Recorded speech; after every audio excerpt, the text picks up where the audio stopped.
أعوذ بالله من الشيطان الرجيم بسم الله الرحمن الرحيم السلام عليك يا بنت أمين الله السلام عليك يا بنت خير خلق الله السلام عليك يا سيدة نساء العالمين من الأولين والآخرين السلام عليك يا زوجة ولي الله وخير الخلق بعد رسول الله السلام عليك يا أم الحسن والحسين سيدة شباب أهل الجنة السلام عليك أيتها المظلومة الممنوعة حقها. Comme mon frère Cyril vient de dire, nous sommes réunis aujourd'hui pour fêter la naissance de Saïda Fatima. Bénédiction et salut soient sur elle, la dame des mondes, la dame la plus prestigieuse. Nous savons tous qu'elle est parmi les 4 meilleures femmes du monde, à côté de Maria, la mère de Jésus, Asia, la femme du Pharaon, et Khadija, l'épouse du prophète Mohammed, sallallahu alayhi wa sallam.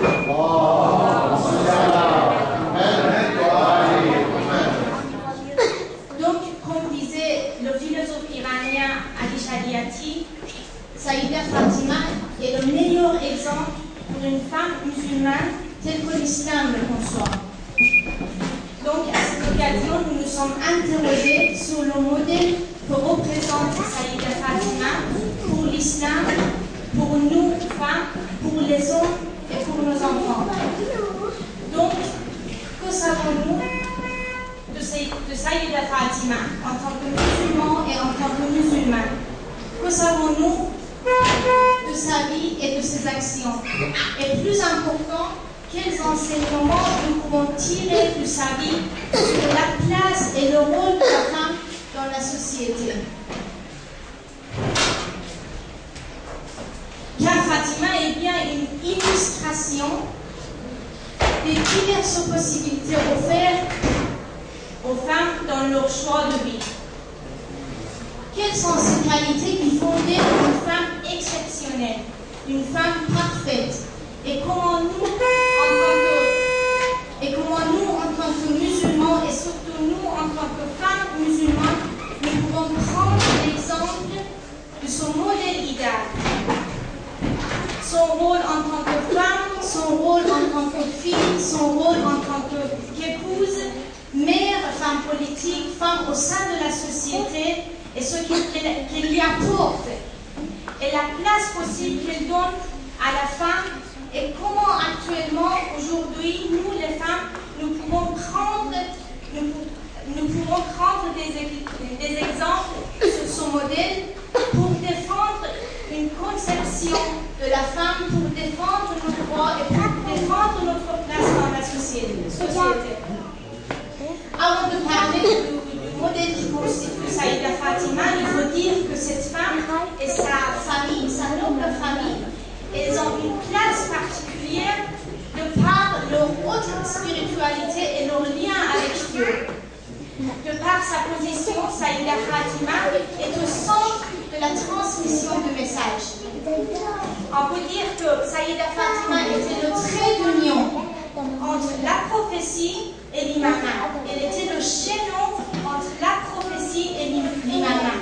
Et la meilleure preuve, c'est que dans Hadith al-Qissa, nous voyons que quand le Jibril, le Gabriel, il descend, il demande au Seigneur, au Dieu, qui ces 5 personnes pour lesquelles tu as créé tous les cieux et tous les cieux. Et que Dieu répond, ce sont les gens de la maison de la prophétie, ce sont le joyau du message, ce sont Fatima, son père, son époux et ses 2 enfants. Cette réponse de la part du Créateur du monde nous montre non seulement l'importance du statut de Saïda Fatima parmi Ahlul Bayt, parmi la famille noble du prophète, mais aussi le rang élevé de cette femme parmi tout l'univers.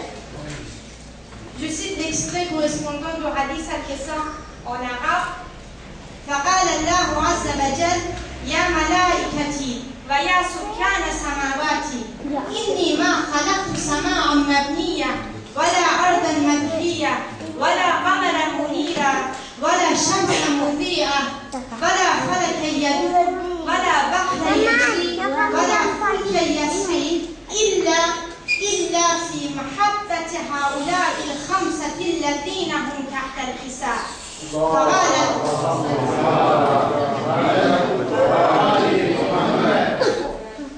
فقال الأمين جبرائيل يا رب ومن تحت الحساب؟ فقال عز وجل هم أهل بيت النبوة ومعدن الرسالة، هم فاطمة وأبوها وبعلها وبنوها. Donc elle est la fille du prophète, elle est l'épouse du premier imam et la mère des autres imams qui sont ses fils, Imam Hassan et Imam Hussein, et ses petits-fils. Donc elle possède quelque chose de chacun des deux mystères de la prophétie de l'imamat. D'ailleurs, c'est pour ça que le prophète a dit s'il n'y avait pas Ali, Fatima n'aurait jamais trouvé d'équivalent pour elle-même. لولا أن الله تبارك وتعالى خلق أمير المؤمنين لفاطمة عليه السلام ما كان لها كف على ذهب الأرض من آدم ومن طين. أصول الكافي premier volume, page 461. Je le cite quand même en persan.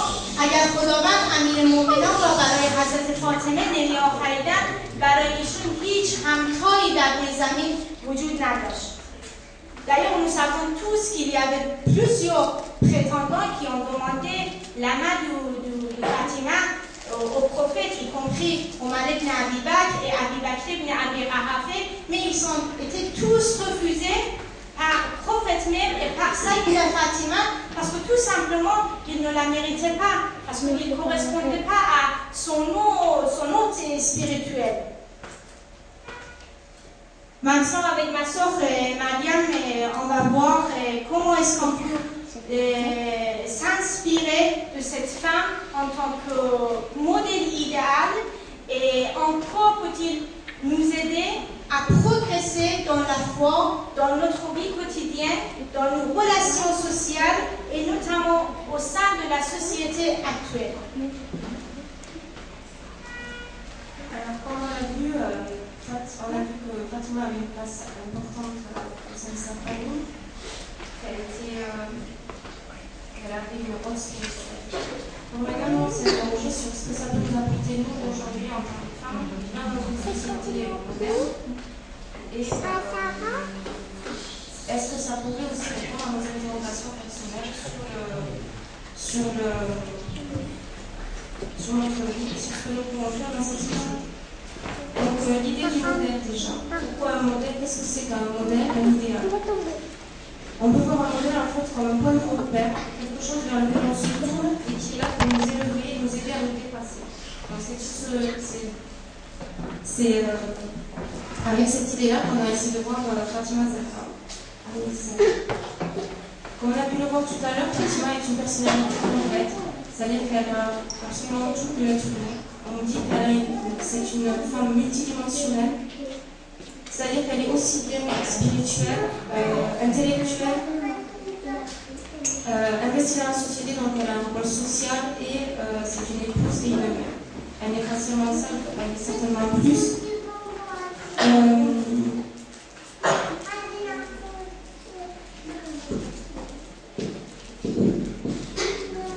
Alors, avant de démarrer comment, je vais revenir sur la racine du prénom Fatima, qui signifie en fait rompre, sevrer.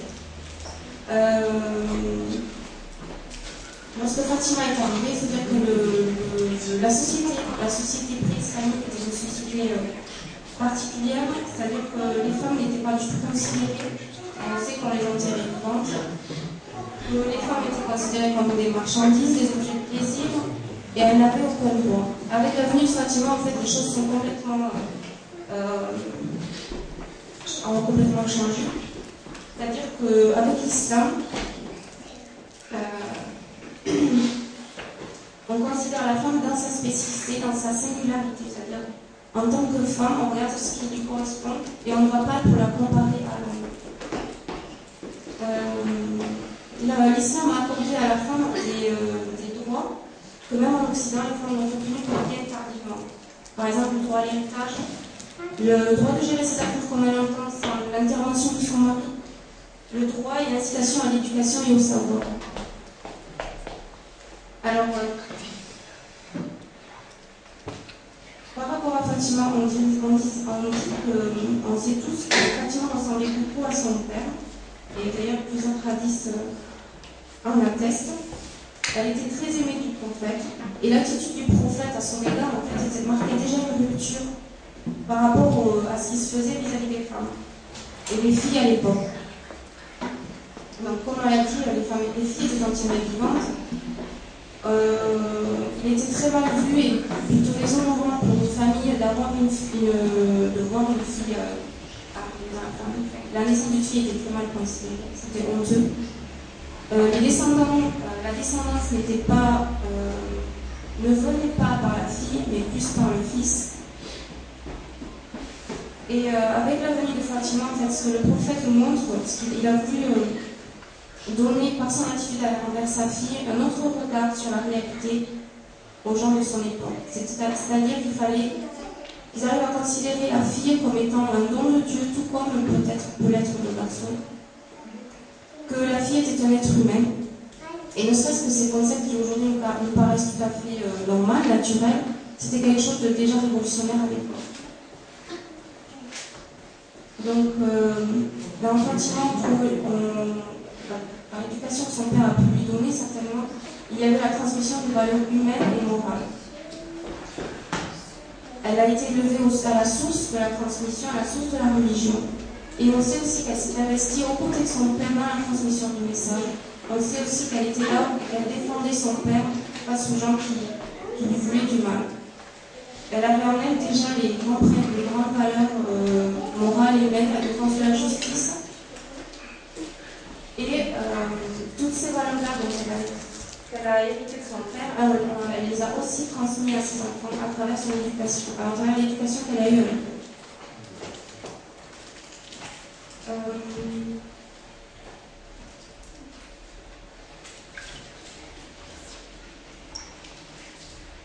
Donc, en prenant Fatima comme modèle, en fait, on se interroge, forcément, on en vient à nous interroger sur les droits de la femme en islam. On a dit tout à l'heure, c'est une illustration des droits accordés à la femme, des droits donnés à la femme par l'islam. Donc, en fait, on s'est dit, à travers la vie de Fatima, à quel droit ça peut renvoyer et en quoi nous, aujourd'hui, on peut s'en servir pour évoluer et pour s'inscrire dans cette société. En fait, tout en faisant d'elle une personnalité indépendante, l'islam lui donne, je parle de la femme aujourd'hui, ou de la femme en général, dans l'islam, dans la conception islamique, l'islam a voulu que la femme soit une personne indépendante, elle ait une personnalité indépendante, qu'elle prenne sa vie en main et qu'elle la prenne en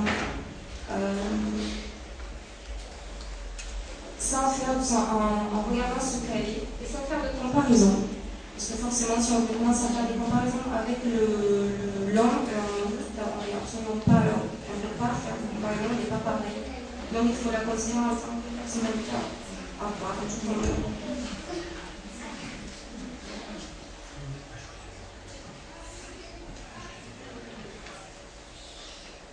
Alors, en revenant sur Fatima, on est tombé sur un hadith avec Narges, puisqu'on a dit tout à l'heure que l'islam incitait la femme à participer à la vie sociale.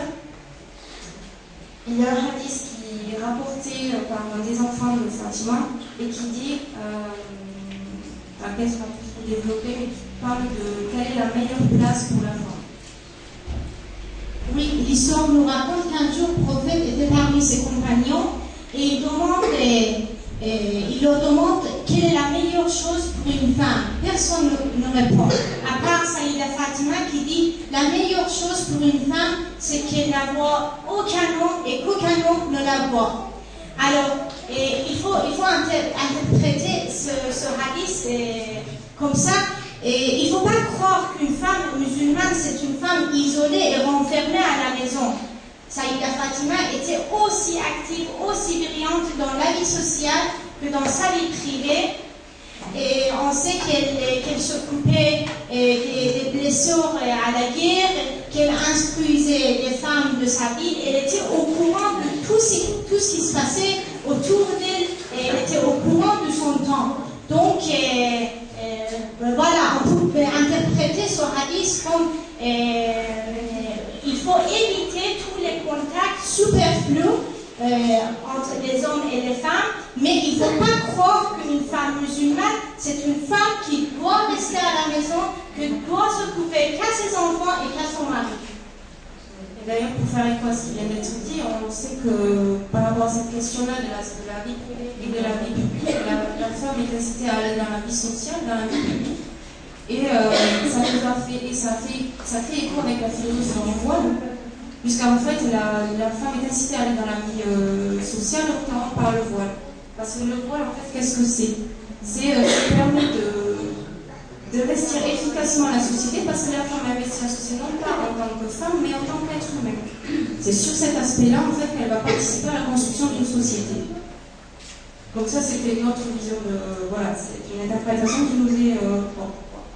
c'est ce qu'on a pu tirer de cette hadith-là. Soit dit en passant, on croit toujours que la question du hijab,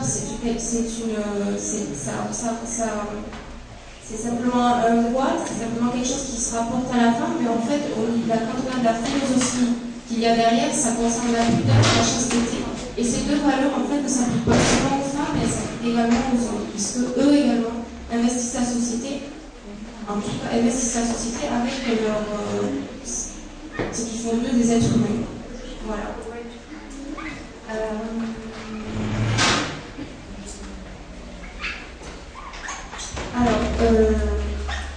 Par rapport aux valeurs morales et humaines, parce qu'on a parlé de chacun devait au mieux investir la société dans ses valeurs morales, les valoriser, les promouvoir. On peut voir dans le Coran en fait que ces grandes valeurs sont attribuées aussi bien aux femmes qu'aux hommes. Et d'ailleurs, quand on regarde les chiffres et les nombres dans le Coran, la femme et l'homme sont cités le même nombre de fois, savoir 24 fois chacun.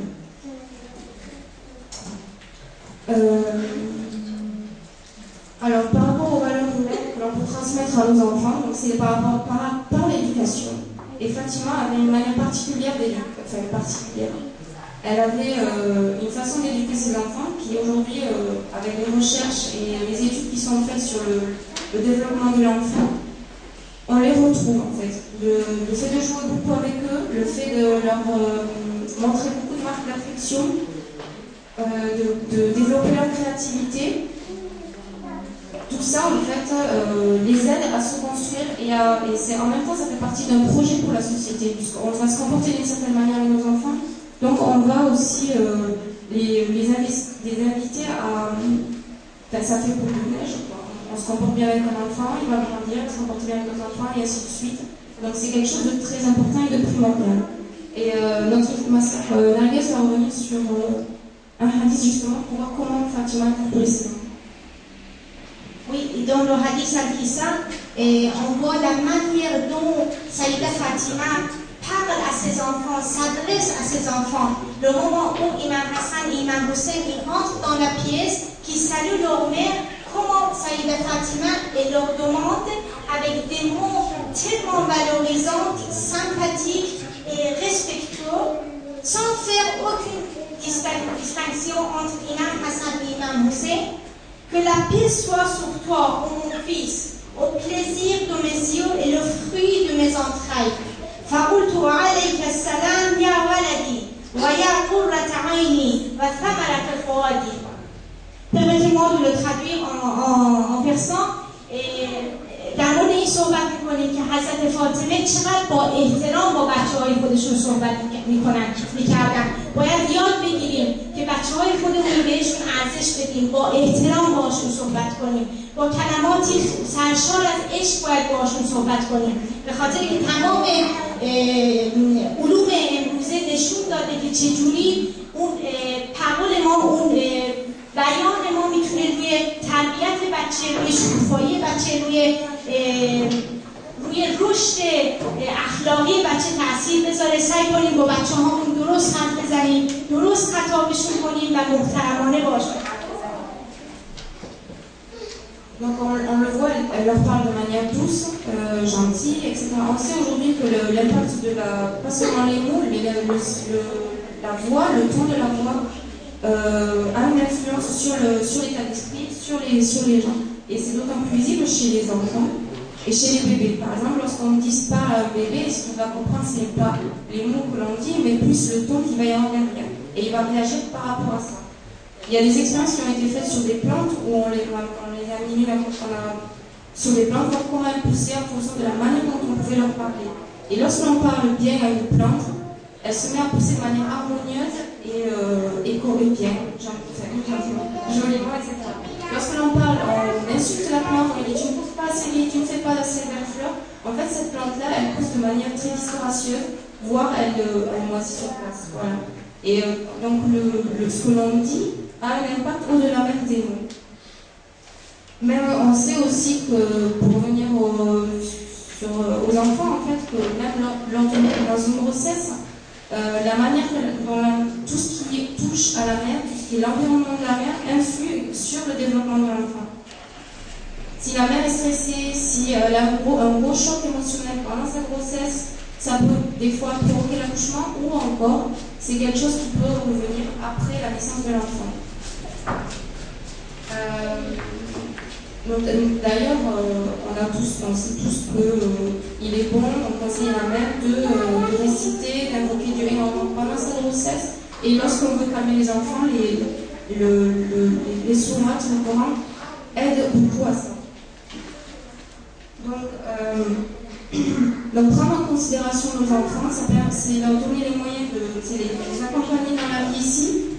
C'est aussi apprendre à connaître la société dans laquelle on vit, puisqu'une femme, comme on l'a dit, elle s'investit dans la société, mais il y a différentes manières de s'investir dans la société. Ce n'est pas forcément chercher un travail, ce n'est pas forcément seulement dans ce biais-là qu'on le voit. C'est aussi s'éduquer, s'instruire, apprendre à connaître la société où l'on est, apprendre à connaître ce qui se passe, pour pouvoir répondre aux questions que nous posent nos enfants en venant de l'école, et pour pouvoir aussi faire face et évoluer en même temps que nos enfants. Et c'est très important pour justement les aider aussi à avoir un œil critique sur la société et aussi pour prévenir les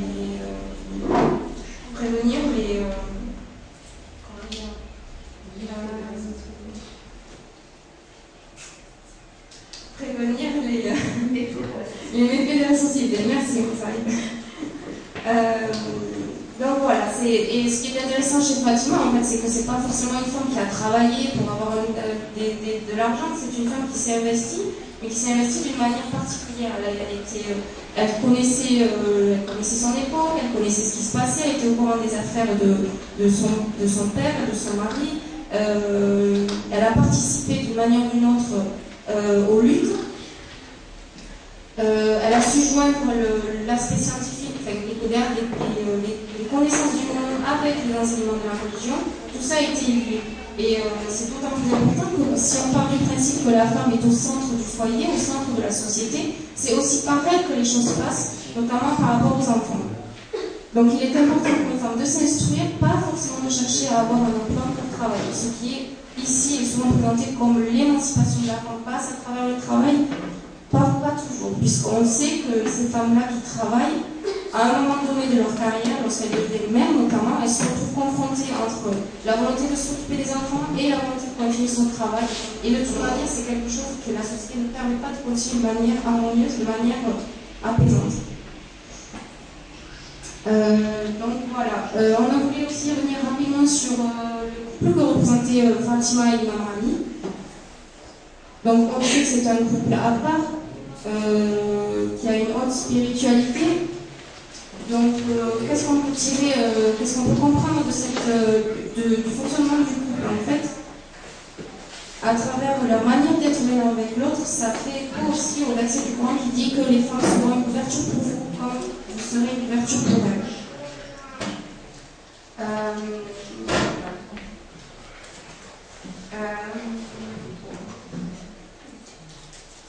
Ce sont deux personnes qui ont toujours été là l'un pour l'autre, qui étaient responsables, chacune était responsable de sa spiritualité et en même temps était là présente pour l'autre. En fait, il faut envisager le couple comme deux personnes qui sont embarquées dans une même barque. Forcément. Et les deux doivent faire attention à la stabilité du foyer. Donc par exemple, les questions d'argent ne concernent pas seulement l'homme, parce qu'on le ramène à la femme, doit aussi avoir un regard sur les dépenses, etc. pour justement ne pas être trop dépensière, ou ne pas demander trop à son mari, et ce qui pourrait mettre en péril le foyer. Donc il y a une responsabilité commune, et il incombe aussi bien à la femme, à l'homme de s'y tenir.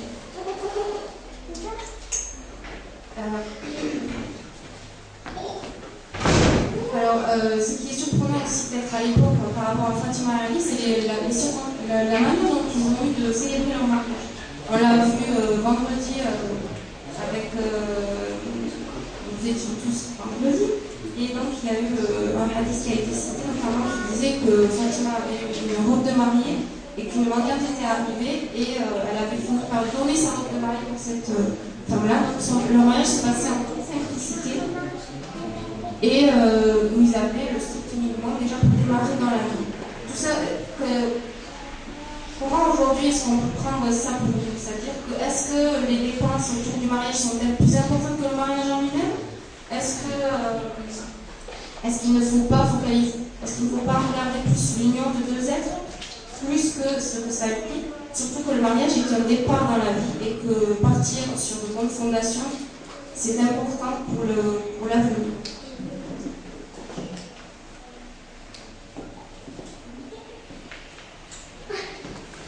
Alors, par rapport au couple, justement, et à la responsabilité de l'un sur l'autre, il y a un hadith qui raconte que l'imam Ali est un jour venu voir sa femme et lui a demandé de préparer un repas.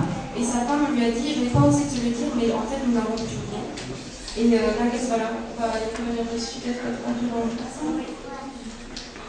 در مورد این صحبت می‌کنیم که فقط همسر نیست، فقط مرد نیست که باید مسئولیت نانآوری رو توی خونه داشته باشه، باید زن هم همچنان شریک باشه توی این مسئله. یک روز حضرت علی خونه میان و به حضرت فاطمه ازشون میخوان که غذا درست کنن. ایشون میگن چند روزه که خونه نون نداریم. حضرت علی بهشون میگن چرا به من نگفتی؟ میگن ترسیدم که شرمگین بشید جلوی خانواده، ترسیدم که جلوی بچه‌ها شرمگین بشید. باید یاد بگیریم. من در مورد خودم صحبت میکنم که چطور وقتی که همسرامون خونه میان باید به قولی روزه رو شروع نکنیم که فلان چیز تو خونه نداریم، فلان چیز تو خونه نداریم، باید بسازیم. بعد حدیث دیگه ای هست از امام علی که میگه وقتی که خونه می آمدم و انقدر خسته بودم و کلی درگیری و گرفتاری داشتم، فقط کافی بود که به چهره حضرت فاطمه نگاه کنم تا تمام خستگی ها رفت بشه. Je le dis en français, il y a un autre récit qui dit Imam Ali disait que à chaque fois que je venais à la maison, que j'étais tellement fatiguée, il suffisait de regarder le visage de Saïda Fatima pour que j'oublie tout.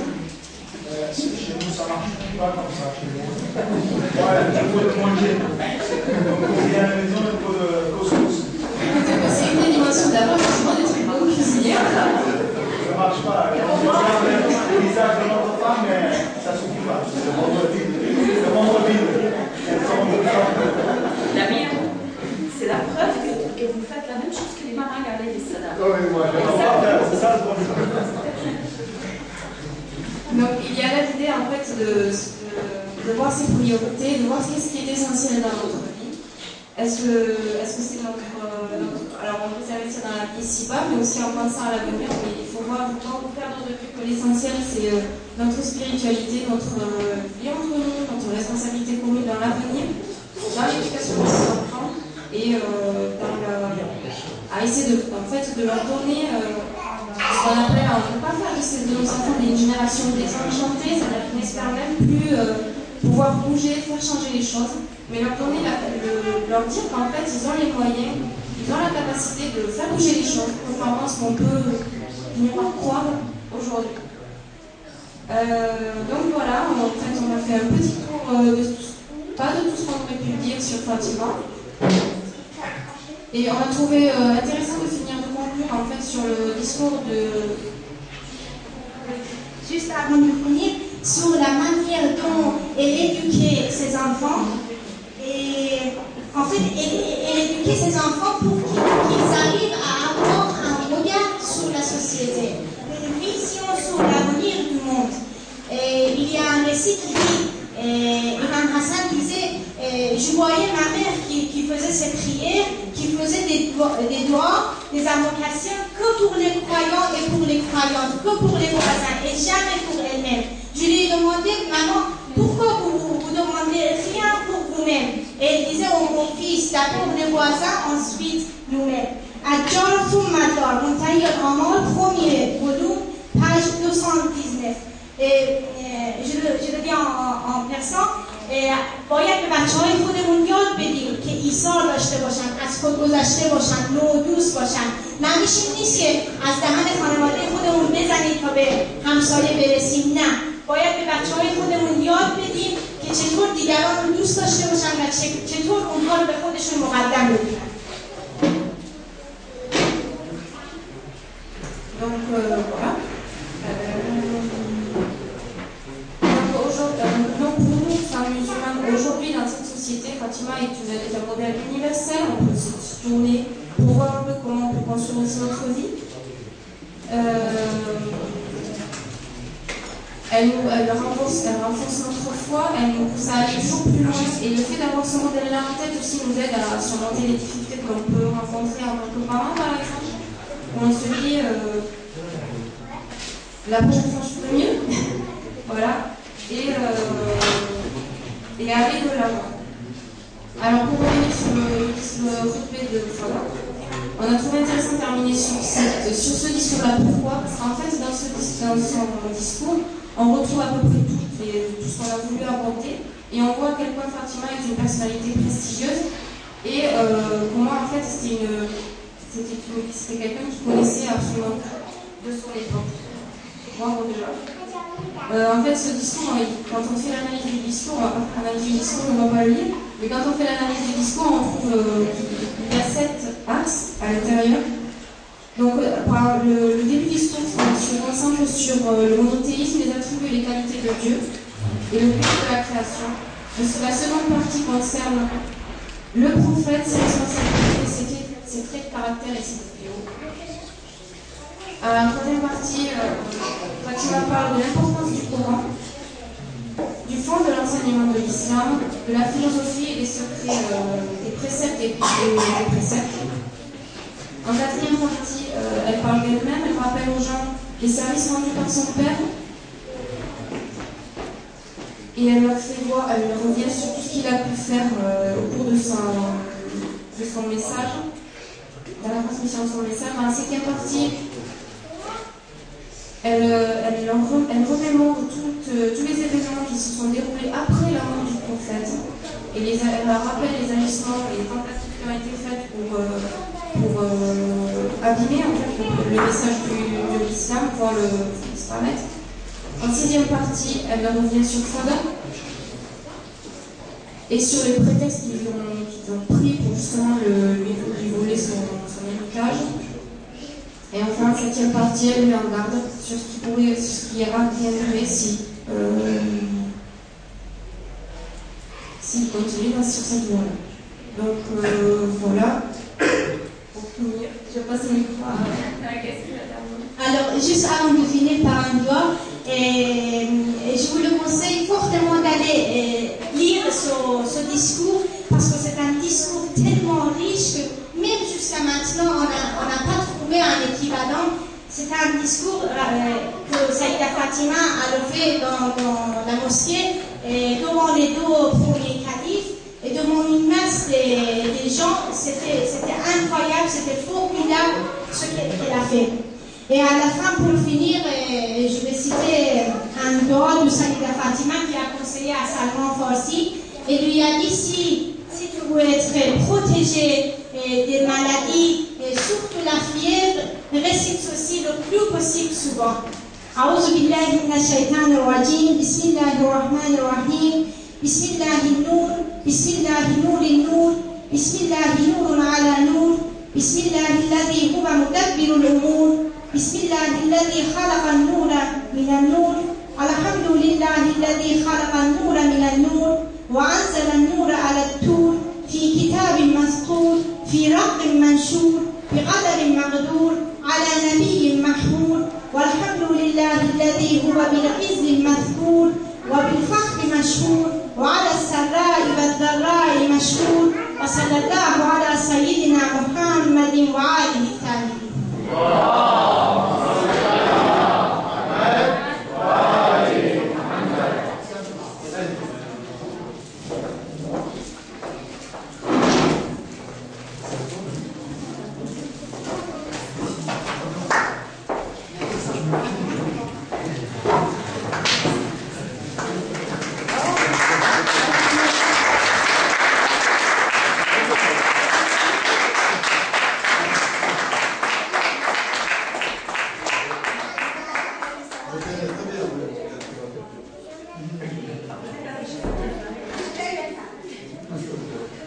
يشرفنا أن نسأل التهاني والتبريكات إلى إمام العصر الحجة المنتظر صاحب الزمان عليه السلام بولادة سيدة نساء العالمين فاطمة الزهراء عليه السلام، ونبارك لعموم شيعتها ومحبيها في أرجاء الأرض بهذه المناسبة، داعين الله أن يرزقنا شفاعة أبيها محمد صلى الله عليه وآله وشفاعتها يوم لا ينفع مال ولا بنون. قد تباركت يا إله فباركوا مولد الكوثر البدول الولود، بارك للنبي أفضل يوم ولزوج الرسول تلك الوجود، ثم للمرتضى الوصي علي بركات من ربنا المعبود، فاطم الأم تلك أم أبيها بضعة منه أورثت كل جود، لعلي رب العباد اجتباها فحوت فخر كل مجد تليد، هي أم لشبر وشبير سادة الخلق في جنان الخلود، ولها زينب ثم قد تجلى دورها الفد في الفدا والصمود، فاطم أنت من أنا أين شهري كيف يرقى لوصف سر الوجود، فاطم أنت من أكون تراني كيف أصبحت في قوافي قصيدي، لست أدري وقد أحار جوابا غير أني عرفت سر وجودي، قل تاريخنا الذي قد تساوى سيد القوم رتبة بالمسود، من تكون التي فداها أبوها وهو طه رسول رب رحيم، من تكون التي رضاه رضاها وآذاها يؤذي الإله وإذاها يؤذي الإله، أفيه لي عتاب على الذين تناسوا فضلها والعتاب جد شديد، أين أقلامكم وأين القوافي ألف أقولها في نشيدي. صلى الله على محمد.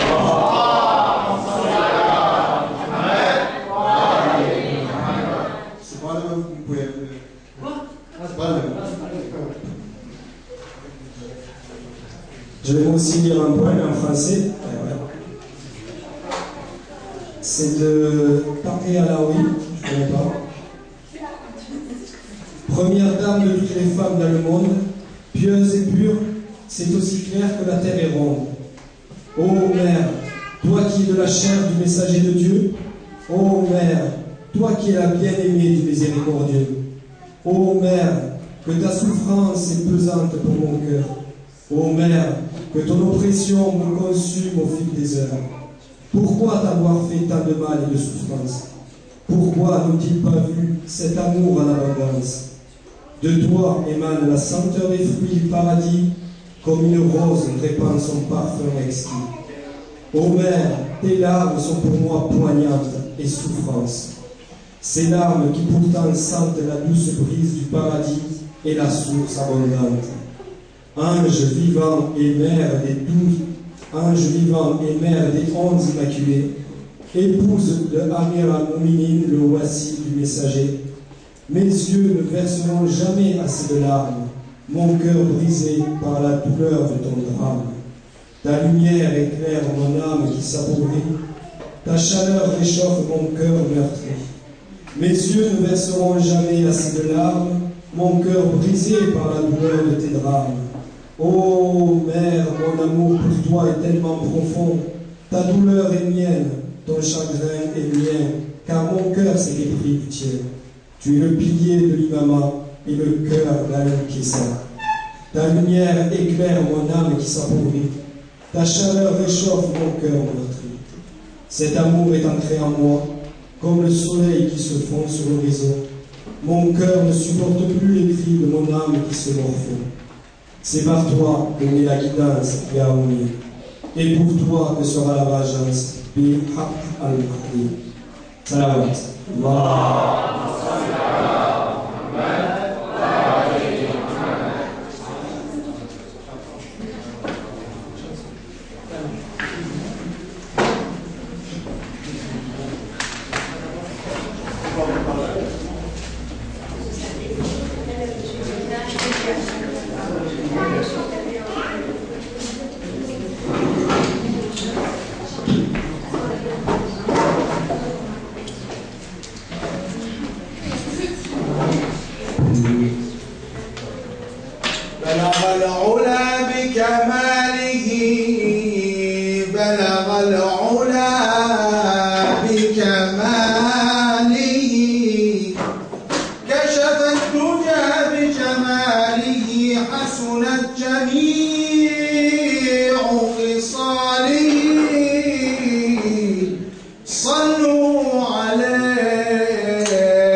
Ya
قلبي يجري حب فاطمة البتول يا زهراء يا زهراء يا زهراء يا زهراء يا زهراء يا زهراء يا زهراء يا زهراء صلوا على طه الزين في مولد أم الحسنين نور ساطع مبين فاطمة أنت البتول صلوا على طه الزين في مولد أم الحسنين نور ساطع مبين فاطمة أنت البتول يا زهراء يا زهراء يا زهراء يا زهراء يا